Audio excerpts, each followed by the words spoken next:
ለምንድነው ግን ወንዶች ሴቶችን እንዲያገቡና እንዲወልዱ ፌስቡክ ላይ እና ቲክቶክ ላይ ሲመክሩ የፌሚኒስቶች ስም ካፋቸው ማይጠፋው? እነዚህ ፌሚኒስቶች የሚሉሽ አትስሚ፣ እነዚህ ፌሚኒስቶች የሚመክሩሽ አትስሚ። እነሱ ማግባት ስለማይችሉ ነው፣ ስለፈቱ ነው።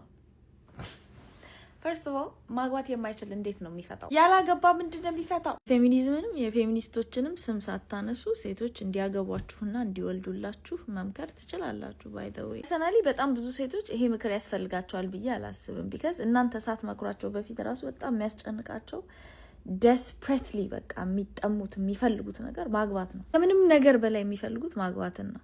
ስለዚህ የማይሆን መስዋዕትነት ይከፍላሉ፣ ያገባሉ። ከዛ በኋላ ከ3 ወር በኋላ ከ6 ወር በኋላ ከ2 አመት በኋላ ወይም አርግዛ ልጅ ከወለደች በኋላ ወደ ፍርድ ቤት ሩጫ ለመፋታት that's the reality we live in።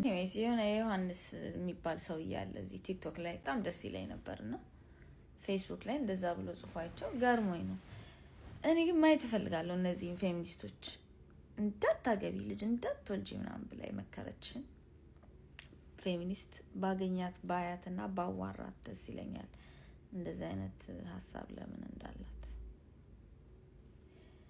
ኤኒዌይስ ይመቻችሁ።